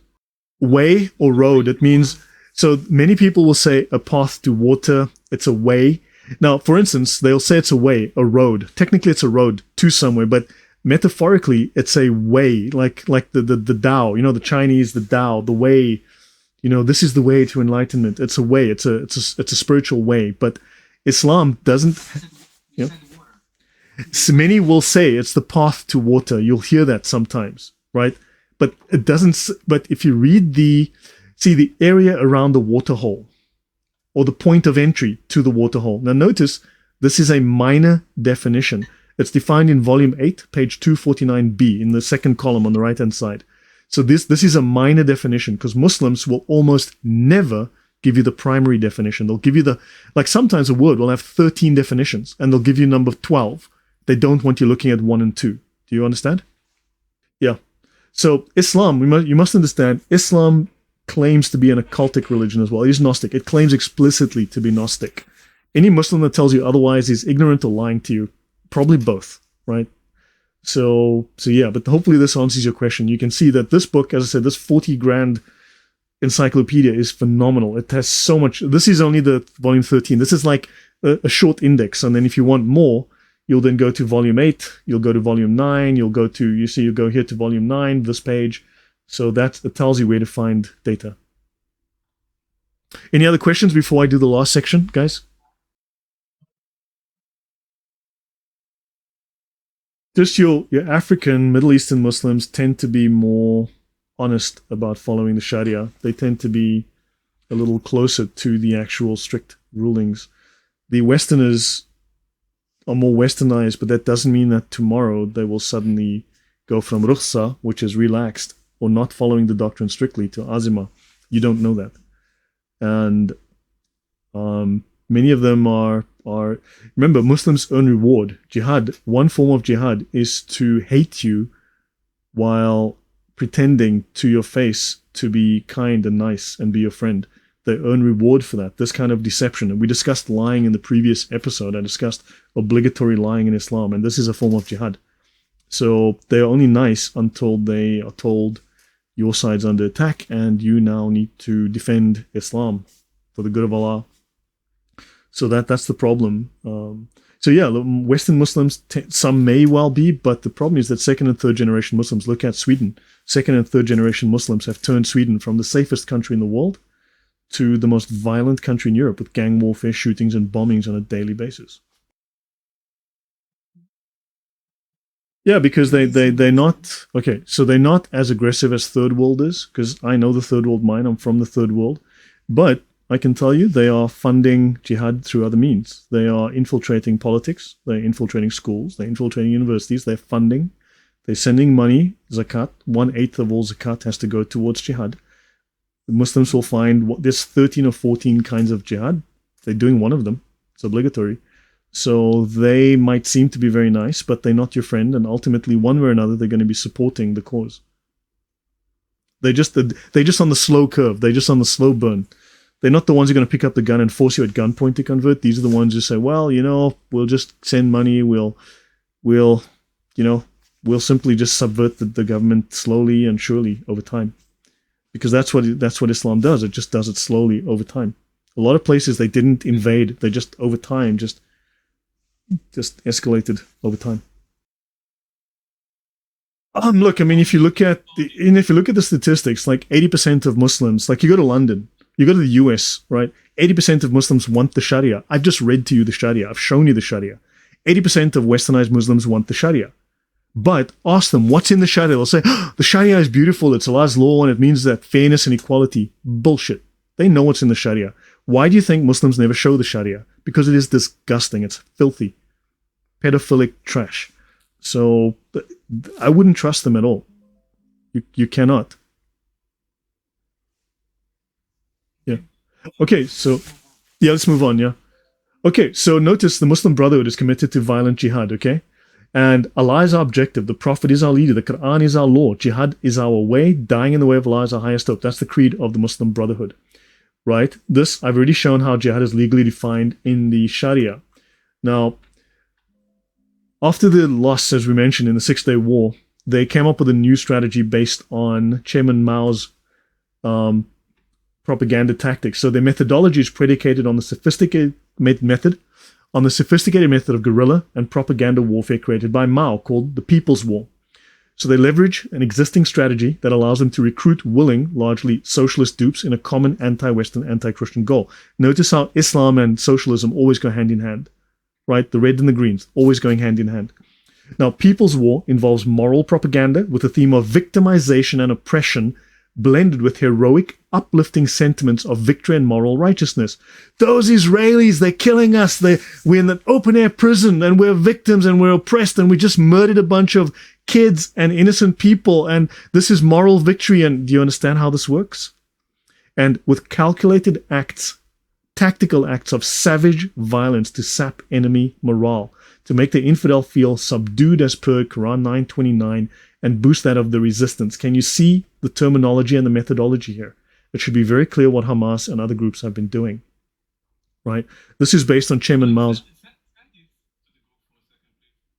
Yeah, just remind me to hold on. So, okay, when I finish here, I'll try and finish in 20 minutes or so.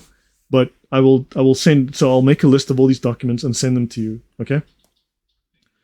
So, right. Mohammed Badi, okay, this was one of the leaders here, declared in 2010, today the Muslims crucially need to understand that the improvement and change that the nation of Islam, the Ummah, seeks can only be attained through jihad and sacrifice, and by raising a jihadi generation that pursues death, just as the enemies pursue life. Do you understand? It is a death cult, and they're not giving up anytime soon, right? Osama bin Laden was a disciple of al-Qaradawi, and Osama bin Laden was a member of the Muslim Brotherhood. They forgot to tell you that, probably. Right?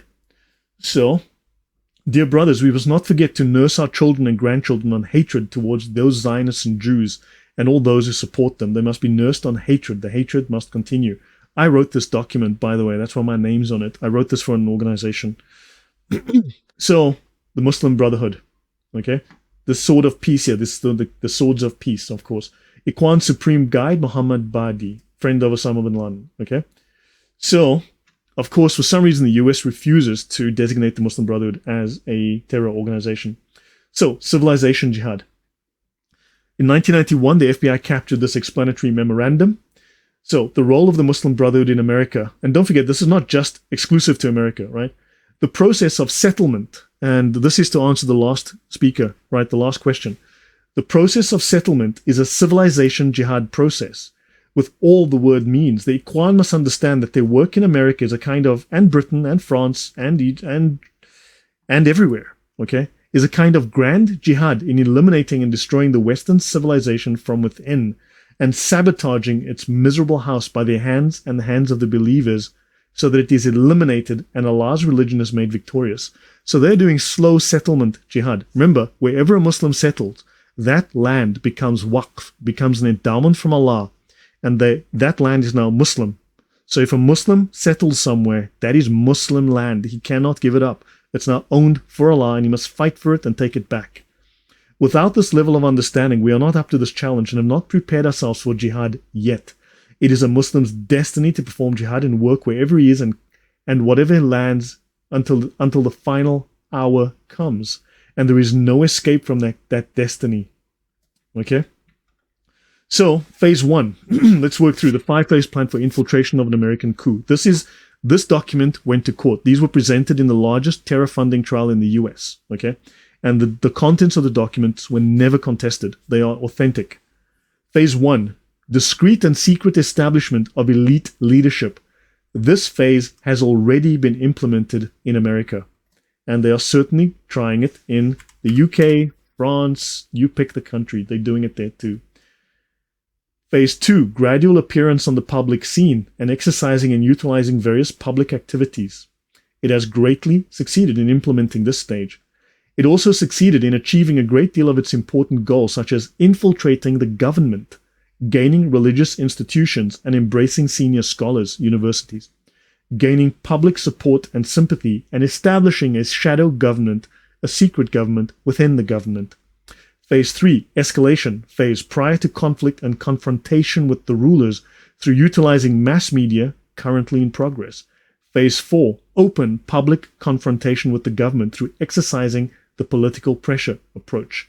It is aggressively implementing the above-mentioned approach and training on the use of weapons domestically and overseas in anticipation of 0 hour. And in phase 5, seizing power to establish the Islamic nations under which all parties and Islamic groups are united. This, and they claim to be at phase 4 already. Yeah? Is that the document that Brigitte Gabriel was Yes. publishing that they found in the States? Yeah, the FBI discovered this in a secret cache in the guy's house in a secret basement. And this went to court. This was presented at court. It was never been contested. It's never been declared to be false. So they claim to be... Send it also Yeah. when you prepare everything. Okay, so they have hundreds of these secret organizations. Okay, so I'm not going to go into that. And just one more thing I want to do from this document, then I'll do something else. Okay, so okay, so let's apply information dominance. So Muslims are very good at information dominance. So let's apply information dominance doctrine to medicine. Let's say, for example, the words heart, the word attack, the word cardiac, the word arrest, and the word cholesterol become illegal because you're a heart attackophobe if you say these words, okay? Imagine these words were scrubbed from medical texts and made taboo because they're hateful, bigoted, and worst of all, heartophobic towards peaceful, gentle hearts, okay? So you can't use these 5 words: heart, attack, cardiac, arrest, and cholesterol. So then, to describe the problem, you have to say, I'm suffering from body extremism. I'm having violent upper body extremism. I'm having violent extremism of the chest. I'm suffering from chest extremism. I'm having violent chest cavity palpitations. I'm getting chest pain extremism. I'm having chest violent extremism. I'm having upper thorax extremism. All chests are the same. There are extremists in every chest. Diet has nothing to do with thorax extremism. Extremism has no diet. Hospitals that discuss hearts are racist and heartophobic. Heart profiling is racist. You can't check hearts. That's heartophobic. Heart textbooks can only be understood in Arabic. Heart textbooks can only be understood in Arabic. That medical diagnosis is out of context. Don't use the words heart attack. Rather say body extremism. Are you anti-cholesterol? You're promoting cholesterol hatred. You hate 1 billion cholesterols? This has nothing to do with hearts. Do you understand how Muslims have taken over language? They have won the information dominance war. Language gets twisted. It fails to describe anything. Understand? And of course, let's do one more thing. This is the last section here, then I'll do one. Yes? Similar to the woke nonsense today in the academy. Yes, it's military. It's military ideological warfare doctrine. It's all coming from Marxism, and now I fully understand. Yes. Is woke, is Islam, Mm-hmm. is everything that we are dealing with. Yes. Yes. So, Would you agree Hmm? that the Muslims are just the first civilization that were conquered basically by those ideas, and they just have a different kind of poison for the West? yeah, that would make a fair statement. They're irrational. They've been captured by this ideology. They've got their own flavor of it, their own twist on it, their own spin on it. But yes. So, final thing here before I move to the last section, okay? So, elevator pitch. The aim of your enemy is to inhibit critical analysis, right? So the Muslims want to inhibit critical analysis of Islam so that you cannot understand the enemy. The enemy doesn't want you to understand the enemy. Do not let the enemy know he's your enemy. Make him unable to realize there's an enemy and to define that enemy. So, what they do is they create arguments that inspire 1, shame. You do not critically examine or defend what you are ashamed of. You're a white supremacist racist. Your family owned slaves and you tortured my family for hundreds of years, and my country was built on our backs and the backs of slaves. I'm sorry. Take some money. Can I give you a check for BLM? Shame. 2, amnesia. You cannot be inspired by or draw from what you forgot or do not know. So if you don't defend your culture, they will push theirs. If you don't assert your culture, they will push theirs. There are a lot of Jew-hating Jews out there, quite bluntly, right? There are a lot of Jew-hating Jews with bullshit understanding of history and fucked up logic and morals, okay? That have no understanding of the appreciation of their culture, all right? And they support depraved, sick, violent, pedophilic, disgusting cultures because, look, same goes for Catholics, same goes for a lot of people. But the woke, they've successfully done that, okay? Defend your culture, believe in it. So, amnesia, if you don't remember who you are, if you're not rooted to a particular set of morals, cultural precepts, you cannot identify enemies, you cannot identify friends, you don't know who you are, where you're going, where you come from. You're just a leaf in the wind and they will blow you away. And irrationality, destroy logic and evidence with rhetoric, propaganda, and emotion. Well, emotion, woke, screaming, shouting, no debate, no logic, right? Irrationality, destroy reason, destroy logic. And these people are not reasonable. So understand, you need to fight back. You need to defend your culture and you need to shame them. You need to not have amnesia. You need to, in fact, rub their culture and their history in their face, their doctrine in their faces. Use your influence in media, right? And final thought. So now I'm going to close all of this and I'm going to go to the final section. Okay, give me one sec. There's one more thing that I need to do. And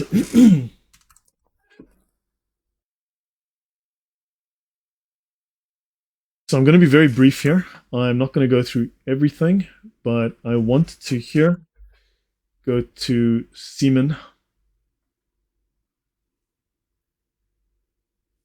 Okay, let's talk about Muhammad a little bit. Okay, I don't want to do everything on Muhammad, but let's read through the hadiths. Okay.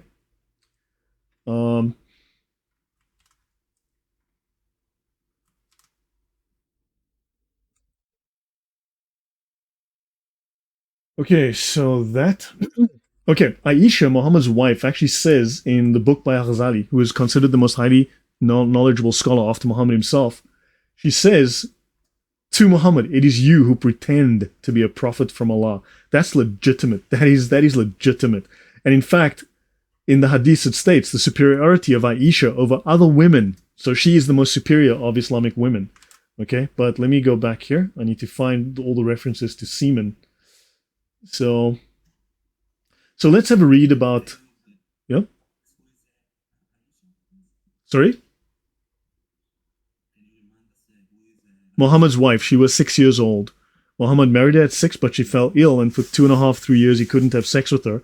So he slept with her at 9 once she recovered from her illness, which I showed in the previous episode, made pedophilia legal in Islam. There is no lower age limit. I can show all of that, but that is in my show. I have several talks on that. There is no lower age limit for sex with the little girl in Islam. There is no lower age limit. Nothing. Right, so Muhammad's 6-year-old wife scraped semen off his clothes with her fingernails.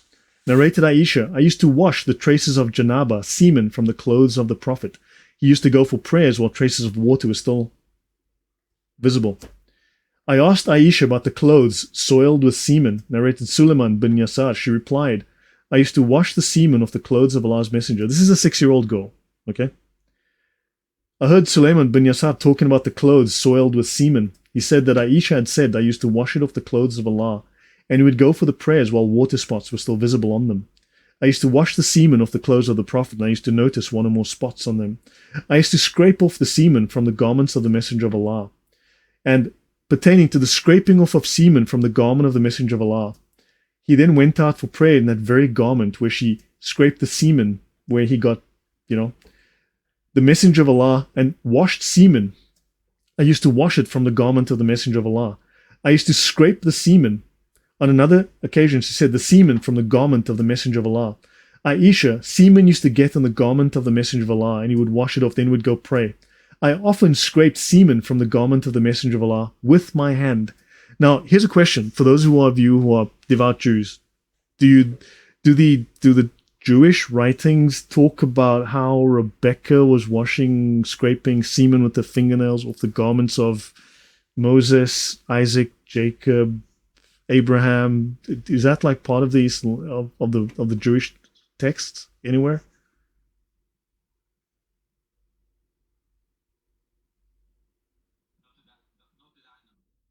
Not yeah. Well, but this Absolutely not. yeah. When I found semen on the garment of the messenger of Allah, I scraped it off my nails. Like, thanks for sharing this bullshit.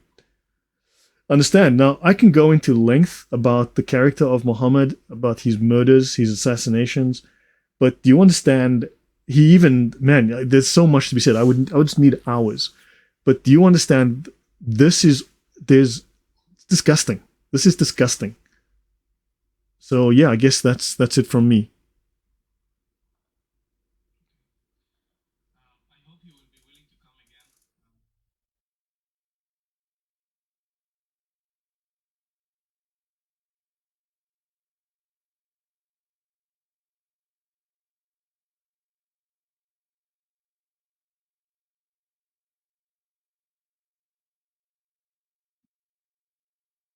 Oh Yeah, wow, really. yeah, I didn't do that, did I?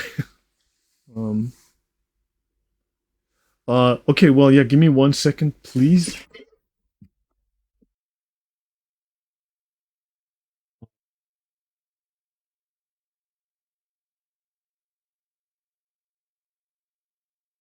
No, thank you. Let me. Great, I need to find something for. Yes.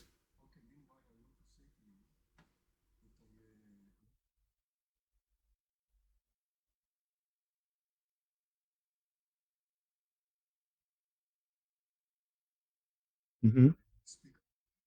Yeah.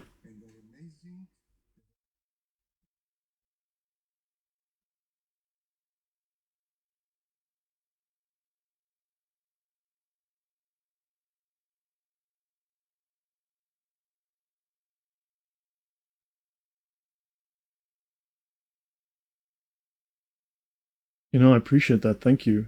Thank you. Yeah. So yeah, I need to find the correct links. Give me 1 second. So I have a YouTube channel. I'm just gonna link you to my YouTube channel in a moment. So yeah, I never. Okay, so I'm gonna drop this in the chat. Yeah, I never think of these things. That's a problem.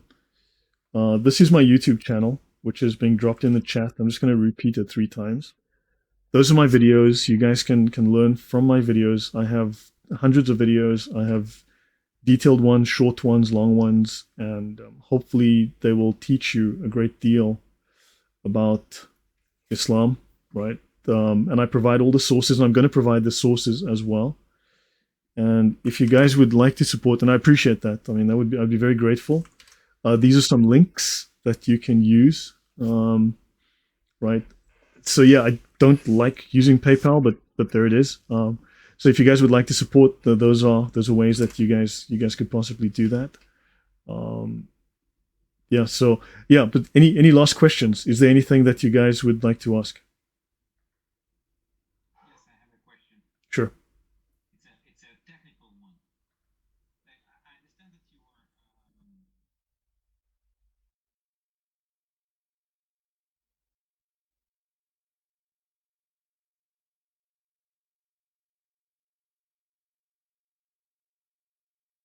Because I have a big mouth and I don't give a shit, and I'd kill them if they came after me, and they know that. Someone has to talk about this. Someone has to stand up to this bullshit. Someone has to expose the lie. If someone doesn't, right? Then we are culpable. We are guilty of being cowards. These are the facts. This is the truth. In 4 years, I have not had a single Muslim, not one, willing to meet with me publicly on a live stream. And I've said, please, guys, look, these are the Islamic sources, right? All of these are authorized. These are all attested. There's so much evidence to prove that these books are the ones that are the best, absolutely highest priority Islamic law manuals. Let's read them together. Let's simply open them. You say Islam is perfect. Muhammad is perfect. You say this is the perfect law of Allah. Muhammad brought the perfect law. It is beautiful. It is good. It is amazing. Let's show the world it. Let's just read it and explain it to me. Let's do this in public. In 4 years, not a single Muslim has been willing to do that because it's illegal for them.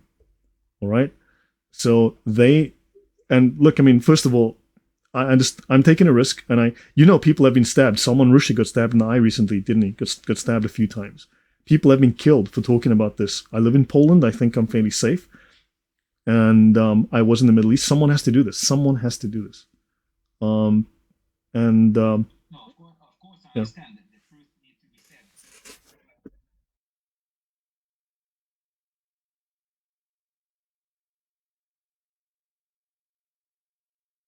Mhm. So, It's a risk I take. they have power. It's a risk I take, but the thing is, I keep it very factual. I say nothing without showing the references, showing the sources. Do you understand? I back up everything meticulously with sources. Everything, all the links that you saw. Proof, Yeah, sorry. so proof and facts are the shield of the truth. So far, so good. Yes. Look, my channel is not that big that I get huge attention, but I am known, right? I am known.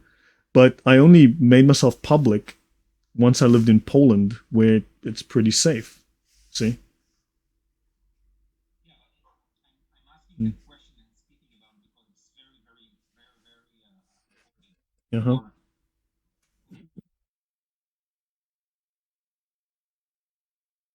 Mm-hmm. means that No, no, not at all. Because here's the thing: when more people speak about it, it's like being attacked by mosquitoes. By not just one mosquito you can kill, two you can kill, 1,000, man, you just run away, right? Understand? If everybody starts posting this stuff on social media, then they cannot stop it. Understand? It will destroy their narrative. It will ruin them in their narrative. There is nothing in the Sharia that is good. All the Sharia manuals say the same thing. They always say, Lloyd, that's the wrong Sharia manual.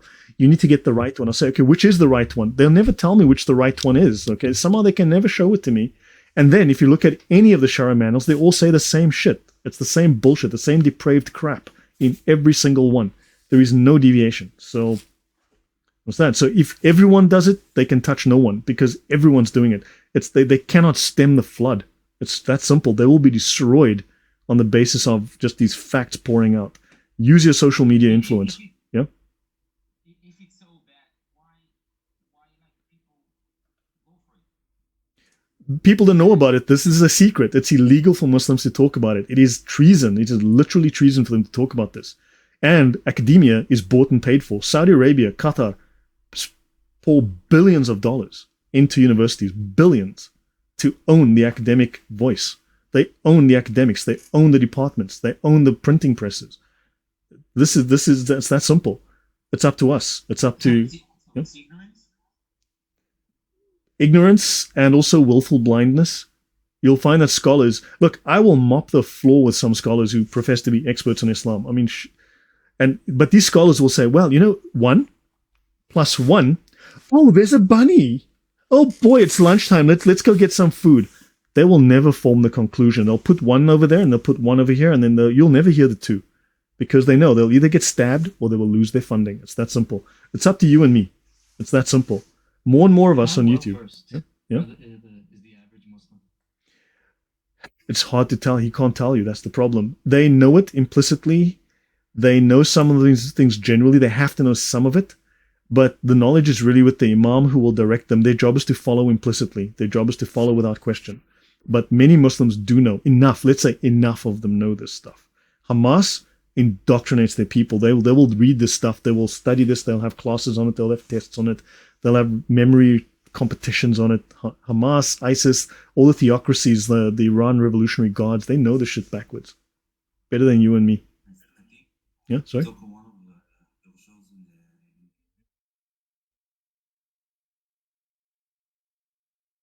Yes, there is. Yeah. explain Um, explain I did show it briefly before. So you've got, okay, there are 4 layers, there are 4 levels in Islam, okay? It's a secret, but again, there are 4 levels and there are 2 divisions. You have the administrative or the Sharia, the legal, and on the other side, the spiritual, the Gnostic, which is for the Sufis only, right? For the highest scholars who are in the top 2 levels. So you've got the Ibara level, which is the lowest level of ignorance. Okay, it's the level of ignorance. It's the literal level. It is the plain level. It is what the scholars call Islam for the masses, the Ibara level. Then you've got the Ishara, the level of allusion, the level of hidden meaning, right? This is for your trained imams, right? They understand the deeper meaning that is not explicitly written in the Quran. Your third level is called the Lata'if, which is from Latifa, which links, as far as I can tell, to Sophia, the wisdom, right? The Lata'if. And also is also known, so Sophia is the goddess of wisdom, but she's the final eon from the Gnostic pantheon that created the demiurge, the evil god that made the world. Okay, Yahweh is Satan. So she made Satan, and Satan made the world. Satan is the god that the Jews, Yahweh, is the... Yeah, exactly. So he's the demiurge, Yaldabaoth. He's Satan. That's the god of the Jews. Okay? So Satan is the god of the Jews. That's the Gnostic demiurge. And then, so she created that. So Lataif is like Sophia. It's like the Arabic version of the Greek Sophia, the Gnostic goddess. So they have a certain knowledge which is reserved for the saints. Okay? A certain deep spiritual illumination, right? Then there's a fourth level for the greatest of the Sufis only, called the Haqqa'iq, the final reality. However, Lataif is also linked to Lilith, the Laylat. Lataif is linked to Laylat. Laylat is Lilith, and you guys know who Lilith is. She's the demon within the Jewish scriptures, Jewish text. She is the demon that was supposedly the original wife of Adam, but she turned on God. She turned against God, like Satan turned against God, Lucifer, or whatever. She turned against God. She was a demon that ate babies. So that the third level, and then the fourth level is the ultimate reality. Muhammad is part of Allah. He was taken from Allah's essence, and Allah made Muhammad, and then tiny fractions were taken from Muhammad and placed into Abraham, David, Moses, Jesus, and everyone else that's a prophet in the Bible. So that's the story, and these guys get to the fourth level. So that's the 4 levels. So Islam, these people are deadly serious. You see, the only fight you have, if you don't have $10 billion and a government at your back and a secret information apparatus that runs the world, the only thing you can do is speak the truth. Now, understand that the ideology is fragile. There are certain limitations. There are certain innate fragilities within the ideology, that's recognized within ideological warfare. There's certain fragilities. And so just speaking the truth, you massively damage, just revealing it publicly, you massively damage their public image. You massively damage the spread of their message. The truth, that's why they have to censor, right? That's what they have to control, because if the message gets out, it will severely damage them. It undermines their message. It prevents further indoctrination. It prevents them from further stealing minds, right? Capturing minds. So you need to get this out, but you need to be factual. I have zero interest in conspiracy theories. I have no time for that shit. I'm doing a talk tomorrow night on Aristotelian logic. I'm actually doing a detailed talk. It's going to be like 10 weeks, like 1 talk a week on Aristotelian logic and also scholasticism, the process. Yeah? I will share it here live. Time exactly? 7 p.m. my time, which will be 8 yours. I know it's not the most, but 7 p.m. is convenient for me typically. So 7 p.m. my time tomorrow. Yeah. So I'll be doing that tomorrow. I'll be talking on that if you guys are keen. Join the live chat. Subscribe to my channel. I'd appreciate that. Give me support on the channel by, subscribing and sharing my videos. And but I'm. There's gonna be a Q&A and stuff. I have a conversation, so I do a lecture, but I have a conversation, so I engage with the chat. It's not just me talking. I have conversations, but so I always prepare slides. I've got 100 slides currently, so I prepare slides and I work through in very great detail. I provide all my sources. Everyone sees my sources. I never hide my sources. I make everything available, so everyone can see exactly where I'm getting my content from. I don't. So it's very detailed. Yes, of course, on my YouTube channel. Just jump in the chat. No, God, I couldn't be bothered. I'm not even on Facebook anymore. I just can't be bothered. Sorry, this is depressing. This is depressing stuff, So tell me, Eleanor was talking nonsense in the chat today. Did I give you a clear understanding that she has no idea what she's talking about? Fatwas are non-binding. So fatwas are largely non-binding. A sheikh has to make a fatwa. So you have to have a certain rank as an imam. The fatwas are generally public. In my talks, I go through various fatwas. I show them on my talks, and I link to them so people can go read them for themselves. And some of them are explicit. It's crazy that they make them public so you can go read them. And they'd shock you silly. They'd turn your hair orange reading some of them. But a fatwa is non-binding, so it's a non-binding, whereas the only binding regulations are in the Sharia, right? Those are binding. Those are the decision of all the scholars that this is the final meaning of Allah. But a fatwa is an exposition of what is. So basically, the Sharia might be you might have a non-specific law, you might have a general law. So the fatwa applies to a specific situation, might be specific to a particular individual or a specific thing. So it's not, fatwas are generally not general, but they can be. But of course, they usually are an answer to a question. Yeah, it's a refinement of the rule, and usually in response to a question. So the question could be from a government, could be from an entity like an organization or a person. So a fatwa depends on the context, who it's for, what it's for, but it's a non-binding regulation, but specific to a particular person or group. Yeah, Islam QA is fantastic for fatwas. Islam QA, like read the one on is it legal to eat mermaids?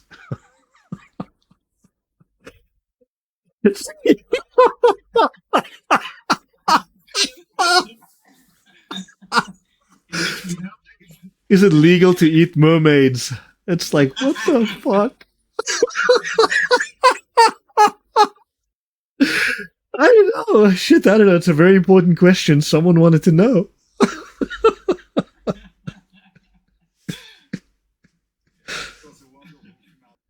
Okay, The Reliance of the Traveler is the very first one. You need that book.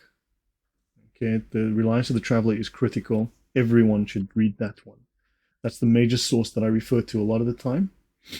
The Hedaya, you can download here. You can get my copy is indexed, but the thing is, look, my copy is indexed, and I mean it's got all the highlights on it. But I didn't post that one, but I'm just posting now. This digest of Mohammedan law. This has that section on diddling 9-year-old girls and younger. So yeah, let me just send you my full research archive. Okay, I have a full research archive. I'm posting this link now, my Google archive. You click on it, it will take you to a series of folders, and you go to the Islam folder, go to the Sharia folder, you'll find all the references there, everything. So along with many of them I have highlights, so that I've highlighted the specific sections that are of interest. There's hundreds, there's thousands there. I have software that indexes everything. So I process all the PDFs, and then I have software that goes through them and indexes them so that I can search. So I can search through like 2,000 documents or 3,000 documents. I can search through them, and so that I can find links and references. So for instance, if I'm looking for a concept or a word or a term or something in one document, I find this, then I can use it, and within like a second, I've indexed 3,000 documents, and I can find correlations and cross connections. So I can say, okay, this is consistent because it's in 50 documents, you know. So I know I'm dealing with something solid. I pay for software that does this. So, which finicky as hell, too, as you saw. It's a little primitive, but yeah, the interface is Windows 95, but the software is really good. Yeah, anything else?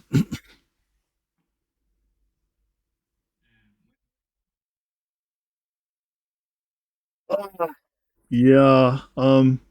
Look, I need a break from this stuff because this stuff really just depresses me. But look, I mean, depends. Is there something else to talk about? Is there anything else to be discussed? Because look, I jumped around a lot. I don't always like jumping around a lot. I like to do one topic and finish it rather than jump and jump and jump, you know. But that's, yeah, I know, but I still wasn't like doing one topic. I was kind of doing different things to cover as many areas as possible. But Maybe you can come one more time, and give us like one, sure. if you're willing. Yeah. Okay. Yeah, we can do, because you have to understand how the Gnostic mind works. But yeah. So guys, tomorrow I'm on YouTube for, yeah. So I'll be on YouTube if you guys want to just join the channel. Join the talk on YouTube. It's a live discussion. I got slides. I have PowerPoints, and which I make available, and then I've got all my resources which I make available. So you've got all the links. So guys, yeah. So I think that's it. Any final things? Just a big thank you. I hope, guys, open your microphone and say thank you, please. Thank you. You're very welcome. Thank you. Yeah. So guys, good night. God bless. Take care, and stay safe out there, right? And Hamas, I mean, Islam needs to be destroyed. I mean, seriously. So all the best to everyone out there, and you know, really all the best for everything that's going on. Okay. Thank you. Good night. Bye Bye. for now.